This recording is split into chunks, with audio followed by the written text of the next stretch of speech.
morning, Wake and Takers. How are we doing? I am back. It is Justin. I'm going to be your new host for Wake and Take moving forward. I just want to say good morning and thank you so much for being here. Just kind of want to go start with a quick little intro to me, myself. Going to keep it brief. I know we're here for the football, but I just want to say hello again. I'm a husband, a father of two, and going to go ahead and give you a little bit of background on my football fandom. I am a Lions fan, as you can see with Rory in the back with the coffee there. But don't worry, they were so bad for so long that I have zero bias when it comes to them in fantasy football. So we're all good there. I just want to give another shout out to Jason Allwine for once again helping me with this opportunity and just giving me these giant shoes that I'm looking forward to filling. And I just want to thank you all for kind of bearing with me as I get comfortable in these new shoes here. For the future of Wake and Take, I am looking to keep this as a short, brief little shot of espresso on Tuesdays and Thursdays. With training camp starting up here, I'm going to be kind of shifting more towards the redraft since everyone's going to have their draft starting to roll in. But don't worry, we're still going to sprinkle in the end of this best ball season here and a little bit of the Dynasty as we go along as the news pertains. So with that, let's go ahead and we got some news to cover today. A lot of news since me and Jason were last on the show. So looking forward to jumping into that. And then I have some ambiguous passing games that I'm looking to pull a couple gems out of, or just, maybe it's the obvious answer that everyone's talking about, but it just needs to be clarified once again that's what we need to be, who we need to be drafting. But before we do that, I just got a quick ad that we're going to run here. You asked, we delivered a full best ball tournament on Fast Draft, but we do it the Fast Draft way, and it's called the Rabbit, because of course it is. 20-second time clock, 15 rounds. These drafts, they take 20 minutes. That's it. So you get a lot of new people coming in and playing, get a lot of best ball bros playing, exploitable ADPs, no rake. It is the best EV in all of fantasy. You should just go to fastdraft.app, use code FAST. You get a $50 deposit match. These things are a blast, and it's the best use of your funds in all of fantasy.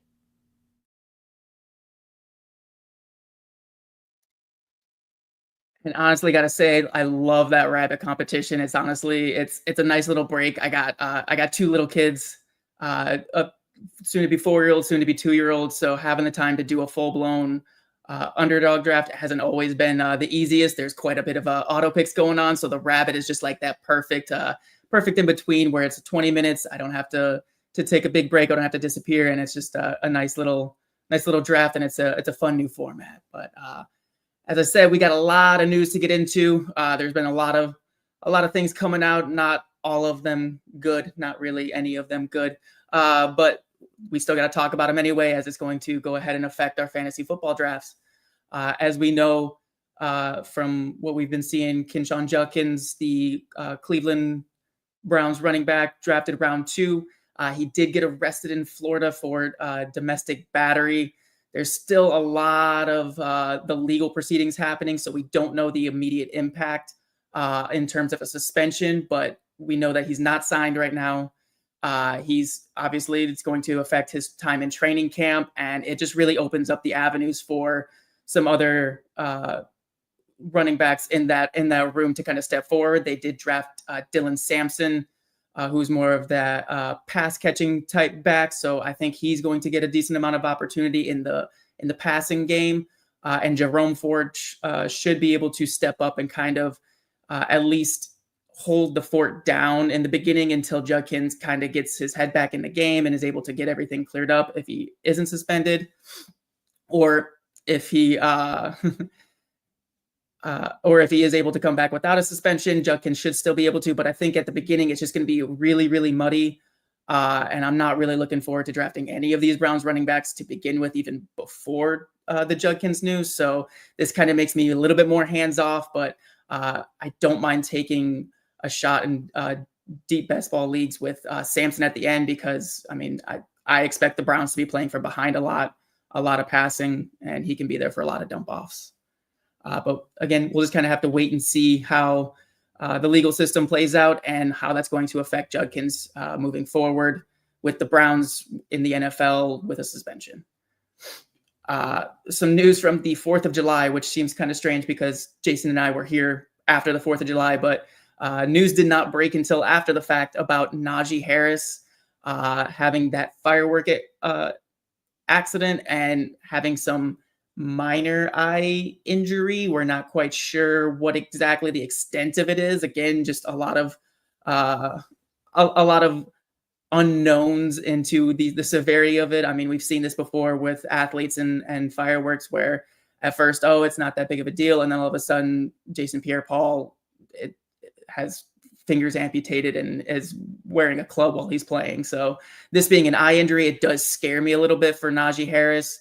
It does make me a little bit more bullish on drafting Omarion Hampton, just because, I mean, at the end of the day, you need your eyes to see where the holes are. We don't know how serious the injury is. We don't know if it's going to affect his playing time. We just, there's still too much unknown. It sounds like Harris will miss a little bit of training camp, but is still going to be ready to go at some point in the early bits of it. But it's just something we're going to have to keep an eye on. No pun intended. And just kind of just take it as it goes. Once again, with this offseason news, sticking with the Chargers, we also have Trey Harris, along with many other second-round rookies in particular, not signing their rookie deals and kind of doing a holdout. I'm sure it's not going to be a full-blown holdout, but it's at least they're not as bought in without getting that guaranteed money as we've seen in previous years. This paired with Mike Williams starting out on the offseason PUP, it's just kind of making the waters a little bit muddy in the Chargers receiving room behind Ladd McConkey. We're going to get into it a little bit more later on in the ambiguous receiving rooms segment, but just something that we're keeping an eye on. Herbert is going to be looking for people to throw to, and right now it's looking like it's McConkey and who else? Maybe QJ. I don't know. It's gonna be interesting. Moving along to another West Coast team with just a lot of uncertainty and just what kind of reporting are we talking about here? San Francisco. There's a couple wide receivers with some news stories out there. We have Brandon Aiyuk, who is either going to be ready for week 1 or he's going to start on the PUP. And that came in the same report. Like, I'm not quite sure what the beat reporters are saying out there, what anyone's like, what are we actually like looking at here with Aiyuk? In my projections and my rankings, I'm still sticking with Aiyuk missing at least the first 4 games. And if he is back before that, those are going to be low snap share, low volume ramp up games. So I just don't think Aiyuk is going to be there at the beginning of the season. I've been drafting him as a tail end of the season best ball pick mostly. Haven't really wanted to touch him too much in redraft leagues, and not really looking to acquire him in Dynasty right now, just because we just don't really know what's going on with him. The injuries ever since he's got the contract, it's just been a lot of mid and nothing great so far. And so we all thought that this means Juwan Jennings is set up to absolutely smash, and it looks like he thinks that too. He knows that. He broke out last season in his 4th year, and now he is threatening to hold out. He wants a new contract or to be traded. He's not just saying he's not going to come if he doesn't get a new contract. He wants to be traded if he does not get it, and that it feels like he's really just laying the hammer down in terms of a negotiation tactic. He knows San Francisco still wants to show that they're in the Super Bowl window. He knows that, I mean, Aiyuk is gone for at least a portion of time. Debo's all the way in Washington, and there's just no one proven in that wide receiver room right now. Ricky Pearsall had some flashes last season after coming back from his injury, and then Jacob Cowing's there, but it's just there's no one steady and reliable other than Jennings, and so he's going to go ahead and push for that. He knows that's his leverage, so he's hoping to get that new contract. But it brings more murkiness. It brings more chaos to this passing game of an offense that I really like. And I know they have the potential to be one of the top offenses in the league again with the weapons around them. So it'll be interesting to see how this plays out. I don't expect him to get traded. I fully think that that's him posturing. But I mean, we've seen crazier things. But ultimately, we have also seen San Francisco want to consistently show that they are in the Super Bowl window and they're not afraid to push the chips in. So if they got to throw some more money at him, I think they're going to throw some more money at him. That's another passing game that we will go ahead and be talking about a little bit later. And the last little bit of news that broke recently is some happy news. Finally, Garrett Wilson with the New York Jets got paid. The man got absolutely just back the Brink truck up. 4-year, $130 million contract.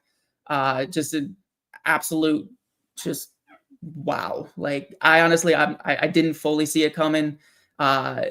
We've kind of seen the Jets tiptoe around it. They brought in Devontae Adams to appease Aaron Rodgers last season. So it's kind of like, oh, like do they still view Wilson as the one? And then they go ahead and slap that giant bag of money down on the table, and they say, Garrett Wilson, you are our one. You are going to go ahead and carry us forward into the future, no matter who's at quarterback for the next 4 years.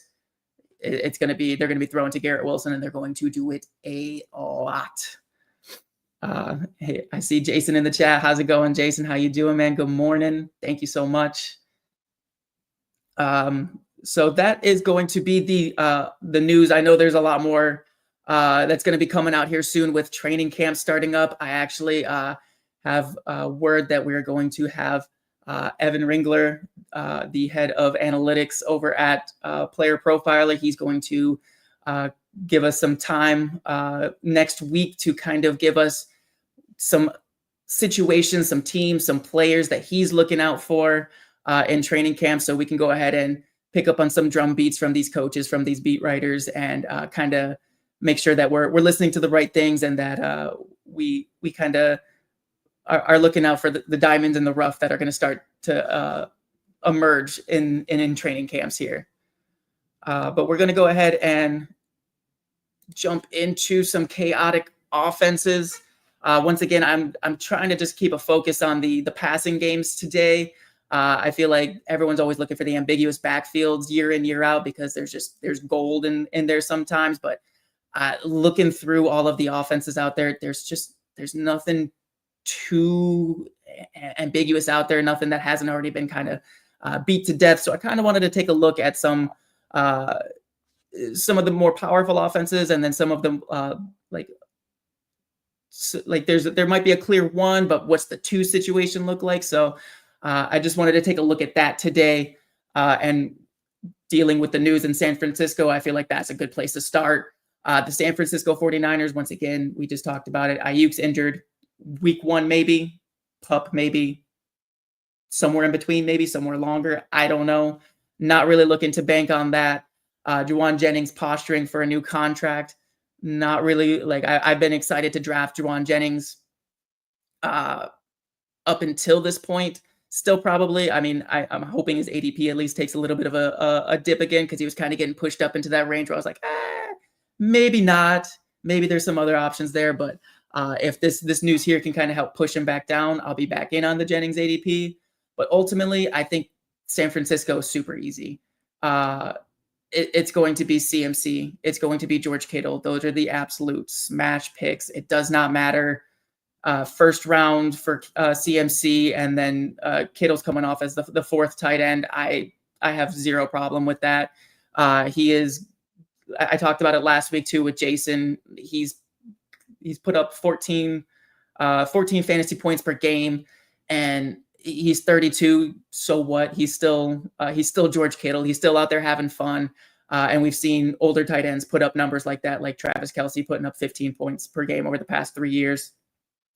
It's not scaring me off. I think that Kittle is going to win people leagues this season. I think CMC is going to win people leagues this season, because they are going to be, I think we're going to see a lot more consolidation in this offense. That's always kind of been the problem with Aiyuk, with Debo, with Kittle, with CMC. It's always been kind of 25, 25, 25. Sometimes someone will spike up. Sometimes injuries give like people more opportunity. But I really think now Purdy is going to be locked in on CMC out of the backfield, Kittle out of the tight end spot, out of the slot, and I think it's really going to be just ludicrous numbers for those two guys. And we know if you miss out on CMC in round one and you miss out on Kittle, I still think that Pearsall is worth a dart throw a little bit later on. I think that he has got a lot of upside. We saw the splash weeks last season. He's just unproven right now. So if I'm able to go ahead and get those two cornerstone pieces of this offense, I want them. But I have no problem pushing the button on Pearsall later in drafts to go ahead and I want a piece of this offense. They got a softer schedule. They're hungry to get back to the playoffs. They think they're still in the Super Bowl window. And I mean, look, if they think it, they feel it, they're pissed about last year, they're going to come out swinging. They're going to be looking to put points up on people. They're going to be looking to just win. And that's going to come on the back of this offense, really. Another team that we had talked about a little bit earlier with the news, the Chargers. Once again, Trey Harris holding out. So what does that mean for the passing game? We know Ladd McConkey is going to be on the pedestal. He's going to be that number one read for Justin Herbert. He's got the separation. He's got the route running. He's got the huge route tree.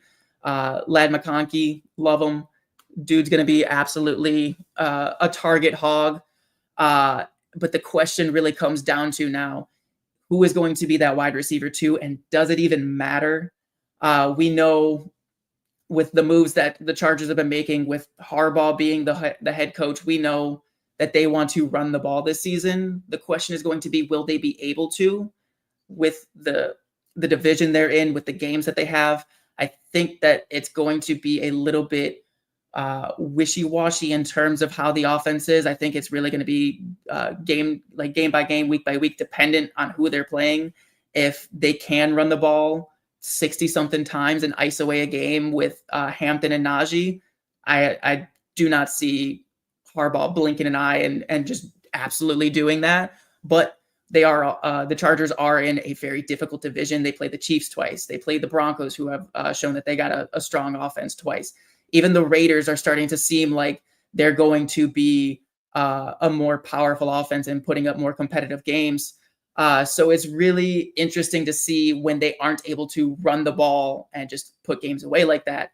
We know Herbert has no problem chucking it 40-something times a game.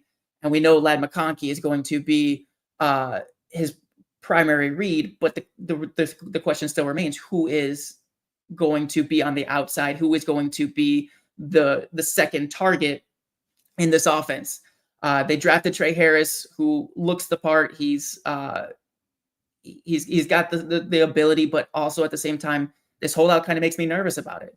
It's very tough for a rookie to come in and just absolutely take over a wide receiver room. We've seen it before, obviously with the big names, but these more like second round guys, it's really tough without an alpha posted up on the outside, like a Justin Jefferson clearing up the role for Jordan Addison. So can Ladd McConkey do that for Trey Harris? I don't know. The craziest thing that I was looking at and I was thinking of was, is it Quinton Johnson? Like, it's gross. It's disgusting.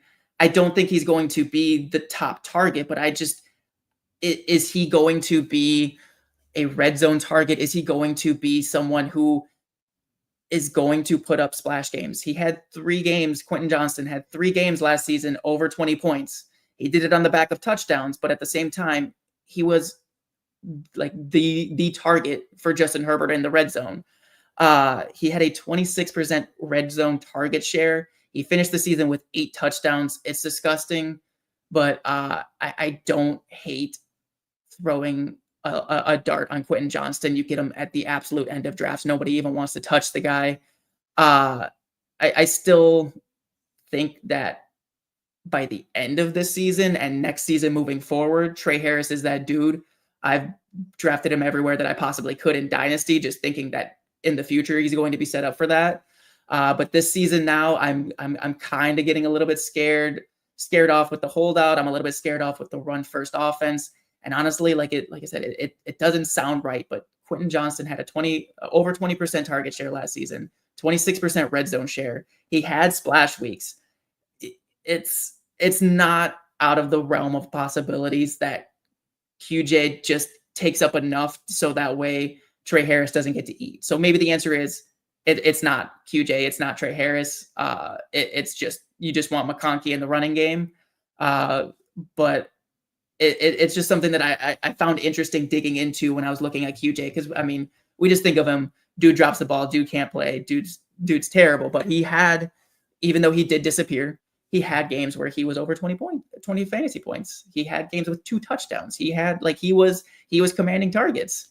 So if I'm taking a shot late, especially in best ball, my money's going on QJ. That's kind of where I've been throwing my late dart throws with the Justin Herbert stack. If I go Herbert McConkey, I'm gonna go ahead and just throw that late dart at QJ for that touchdown upside. Like I said, Dynasty, Trey Harris all the way, McConkey, Harris, those are the top 2 moving forward. This season, though, I think it's going to be people are going to be shocked at just how fantasy viable QJ is on a best ball standard. Something to think about. Moving on to the next offense, it's going to be the Kansas City Chiefs. It's kind of weird to see all of these high-powered, good offenses with just so much uncertainty on where the targets are really going to be. Like we know with the Chargers, we already said McConkey is the one. We know with the 49ers who the top 2 are, but it's just still it's not as clear of a picture as you hope to expect with these high-powered offenses. And the Kansas City Chiefs are they even a high-powered offense anymore? I think they're going to get back to that. But they were very middle of the pack last season. And everyone's been debating. Rashee Rice has been pushed up way, way high. He's wide receiver 11, wide receiver 12, depending on where you're drafting. And that just feels kind of crazy to me. Dude's coming off a serious knee injury. Yes, I've seen the videos. He's running the routes. He's making the cuts. That's awesome. I love that. I think he's gonna be good. But is he my number one, my wide receiver 1 on a team? I'm not looking for Rice here. I've been sprinkling just because in best ball, because of course there is the absolute possibility. I'm not trying to be left holding 0 shares of Rashee Rice, but it's also just one of those things where in a managed league, I'm not really looking to take him at where he's going right now. Xavier Worthy, what is he going to be? Because he kind of filled in the Rashee Rice role while Rice was out last year. Are they going to move him over to a field stretcher type role where he's going to be more boom bust? Are they going to still try to manufacture touches for him? He's going in a spot where, once again, there's guys all around him that I am much more comfortable taking than Xavier Worthy. The true answer as to who I'm taking in this Chiefs passing game, it's Travis Kelce. It's I apparently have a thing for old tight ends. I sue me, but right now, Travis Kelce is just going in at a ridiculous ADP right now. He had, what was it? He had 12.2 fantasy points per game last year, which is one of the lowest that he's had in the past 6 years. But again, the Chiefs had a down year as an offense. They didn't need to put up big points to win. They were riding on the backs of their defense and the black magic voodoo that they had going on week by week with missed field goals and long 60-yard field goals and just all sorts of crazy things to win the game. I don't think that they're going to bank on that again this season. And I think with Rashee Rice back, while I don't want him at his ADP in fantasy football, I think that he's good for the Kansas City offense as a whole. I think they're going to go ahead and keep drives alive. They're going to score more touchdowns because they were very middle of the pack. I think they were the 16th ranked teams in terms of touchdowns scored last season. I think that's going to come up with Rashee Rice back. Rashee Rice is back. Pacheco's back. This offense just feels more complete as we've seen in previous years. And now you're getting Travis Kelce at a huge discount compared to where he's usually going. Normally, you're having to pass up on an RB2, a wide receiver 2. you're having to have a high opportunity cost to get Travis Kelce, where this year he's going in like the ninth round, the eighth, ninth round. So you're giving up a running back 3, a wide receiver 4 type player to get Travis Kelce, who has proven it year over year. And this is his goodbye season, we think. I mean, the dude still had 133 targets last season, a 24% target share. I get it. Rashee Rice was out. Isaiah Pacheco was out. So everything had to be funneled his way. But also at the same time, even if that dips down a little bit, if he's still in the 115, over 100 targets, 115 to 120, he's going to pay off at this round 9 ADP. He was the number 1 tight end in red zone targets.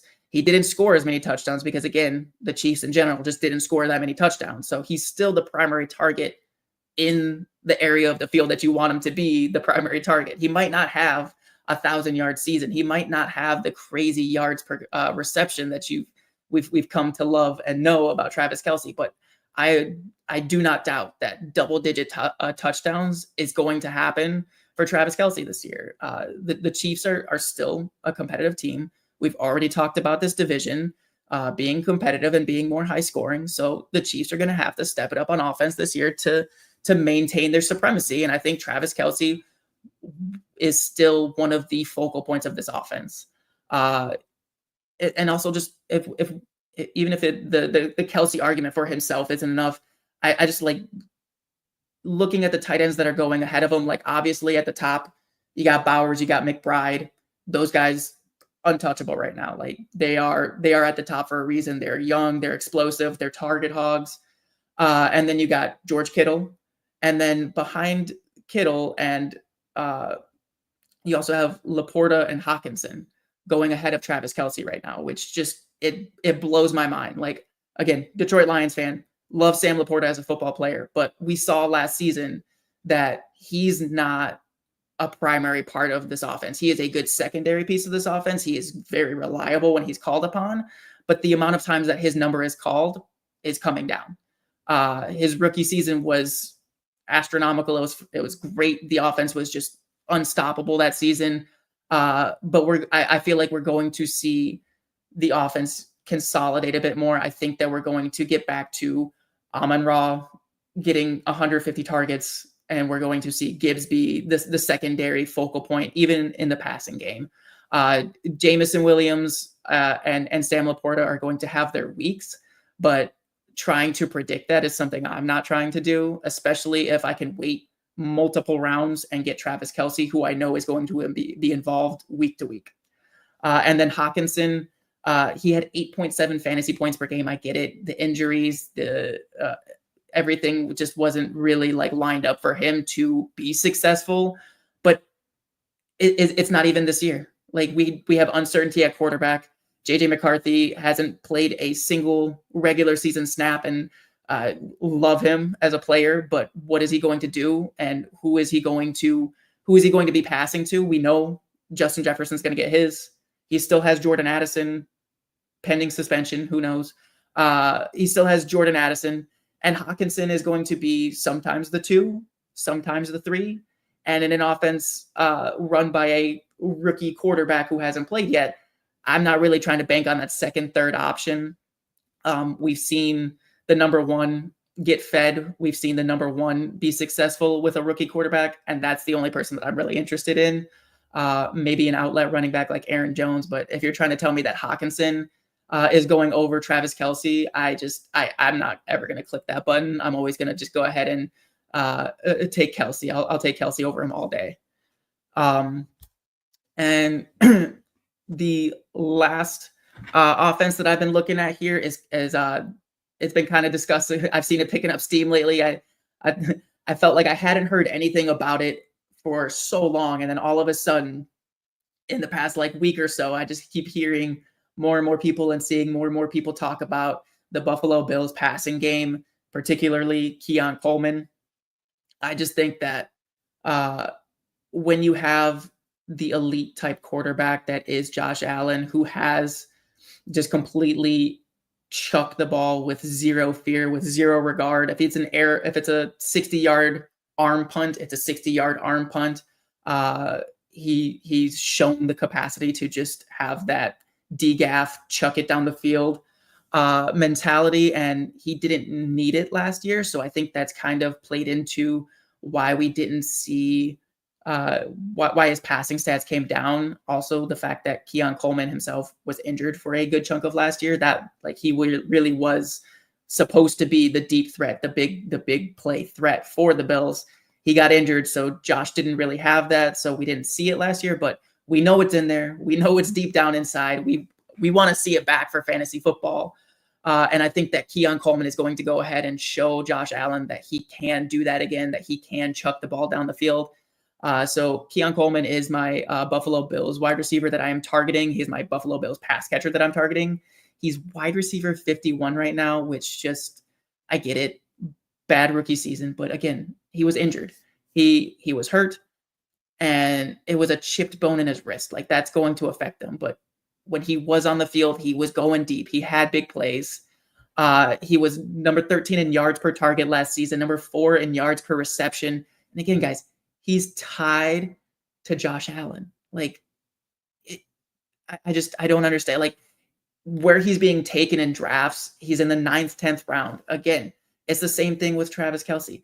At that stage, I want a high upside player that maybe I don't rely on them, but I don't need to rely on them at that stage. I'm not drafting a floor player. I'm not looking for someone safe. I want someone who can give me a round 9 ADP and finish with, on the same page as someone on a round 3, round 4 ADP. And looking at this Buffalo Bills offense, that's Keon Coleman. Khalil Shakir, he's going much earlier. He's about 3 rounds earlier in the 6th round, 7th round, depending on where you got him. And yeah, he's going to out-target Keon Coleman. Yeah, he's going to be the primary target in this offense. But we've seen already that it's very Wan'Dale Robinson-esque, where it's a lot of targets. It's a lot of middle of the field targets that just are nice floor for a PPR league, but he's not going to be a big explosive playmaker that is going to be scoring a bunch of touchdowns for you. And that's really what I'm looking for. Even in the 6th round, like I want someone who's scoring touchdowns. Khalil Shakir looked great last season compared to ADP because he was so late. Now he's getting pushed up and pushed up and pushed up because of those crazy targets that I just don't. I think he's kind of getting drafted at a ceiling right now, and that's not something I'm looking to do. I want to maximize my ceiling once I get past like round 5, round 6. And again, that's when you're looking at who Keon Coleman's getting drafted around in terms of other players, we got guys like Cooper Kupp, Pittman, Rashid Shaheed.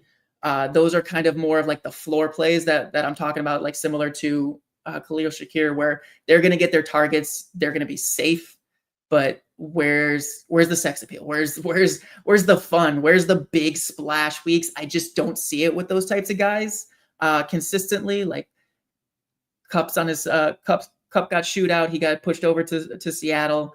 Not really seeing a huge ceiling over there with Sam Darnold. We got Pittman with just the QB uncertainty. While I love Josh Downs, Pittman just with the back injuries, it just kind of scares me. And then Shaheed with Tyler Shuck, just not looking to do that. And then we also have rookies like Emeka Egbuka and Higgins.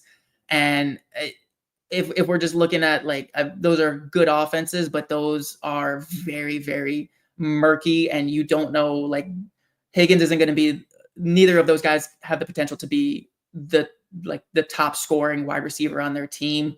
They're at best number 2, if not number 3. And that's just something where I'm not really like, I don't think they have the potential to do that. Whereas Keon Coleman has the potential. I do see that we got Dennis and Jacob talking about Josh Palmer in Buffalo. And yeah, Josh Palmer is in Buffalo now. I get that. But Josh Palmer is just, he's a jag. He's just a dude. He's a good secondary option. We've seen him fill in as like the primary role, and it's it's always been okay. It's been good, not great. And I think if Coleman's healthy, if he's out on the field, he's going to go ahead and run opposite of Josh Palmer, and that's fine. But Coleman's going to he's going to get that first shot. He's going to be the big play target. He's going to be the deep crosser, the deep post kind of guy. Palmer does provide a threat, but not enough to keep me off of Coleman at this ADP. And also, Josh Palmer isn't someone that I'm looking to draft. I'm not looking for that jag kind of like middling, like no explosiveness, no excitement. I'm not really looking for that later in the draft in this stage when there is someone like Keon Coleman available. So definitely looking to take my shot on Coleman. I've been gobbling him up all over best ball, and he's definitely someone that even in managed leagues, I don't think he's just a best ball guy. I think he definitely has week to week viability in this offense. Because we got to also remember the Bills ran the ball like crazy last season. They were able to. They're another team where if they can run the ball, they will run the ball, but they also had just an astronomical number of touchdowns come in the rushing game. James Cook had 18 touchdowns last season. I don't think that's sustainable for James Cook. I don't think that's going to happen again. I think he could push double digits again. I'm not projecting it to be in the like mid-teens. I'm projecting closer to like 10 or 11 total touchdowns for Cook. So I think that opens up a lot of opportunity for Keon Coleman or someone in this offense to step up and really be a touchdown getter, a big play guy. And I've said it, I don't know how many times now. Keon Coleman, he's got everything. He's got the size, he's got the athleticism, he's got the crazy catch ability where if Josh Allen goes back to his gunslinging, chuck it up there, Keon Coleman somewhere over there, Coleman's got the ability to make the contested catch. He's a big guy. He's shown it in college where he can go up, jump, just yank it out of a DB's hand. So that's where I'm placing my chips.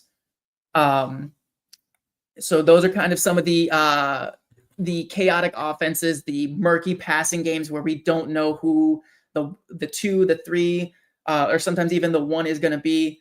But again, those are the guys that I'm going after in these high-powered offenses that have a little bit of uncertainty.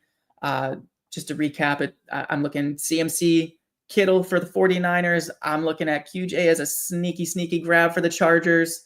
Travis Kelce, just stupid ADP in my opinion. Stupid ADP. Go get him as if you don't get those top 3 tight ends, go get Travis Kelce. And then Keon Coleman as my Buffalo Bills pass catcher that I'm looking to grab. Would love to hear who you guys are thinking about. If you guys have any more, maybe not the sneaky wide receiver in a murky room, but maybe if it's the obvious answer, who's the obvious answer? Let me know in the comments. Throw it at me on Twitter, whatever, wherever you want to reach out. Just let me know. I'd love to hear your guys' thoughts on that. Dennis, I saw your comment here. Why not Pearsall from the 49ers? I said I like Pearsall as a high upside type of guy if I miss out on CMC and Kittle, but I am honestly like, I have no problem taking CMC in round 1. I have no problem taking Kittle where he's going as the tight end 4. I prefer those guys, but if I do miss out on those guys, I am taking that shot on Pearsall just because, again, I want a piece of that offense. Like, I think that it's going to be a lot more consolidated. I think Pearsall is going to be, he's going to have his opportunity to show that he is that dude, but I'm just kind of looking more for, I want those guarantees, and I really think that it's going to be CMC. It's going to be Kittle. That's the 49ers offense. I still want a piece, though. So, yeah, I miss out on them. Pearsall's my guy. That is going to be it for me today. I just want to thank all of you in the chat. I want to thank anyone that's going to listen or watch this later on. Thank you so much for joining me on Wake and Take. It's been an amazing experience. It's been awesome getting to learn from Jason and everyone else at Player Profiler. And again, thank you all for bearing with me here as I kind of just get comfortable in this new position and kind of get my feet underneath me. Lots of exciting things coming with Wake and Take. Looking to keep it in this 30 to 40 minute range as just like a nice little shot of espresso to give you the news, the impact of the news, and then a couple of good takes here to get your morning started. Very much looking forward to you guys joining me every Tuesday and Thursday moving forward. And just thank you guys so much. I will see you on Thursday.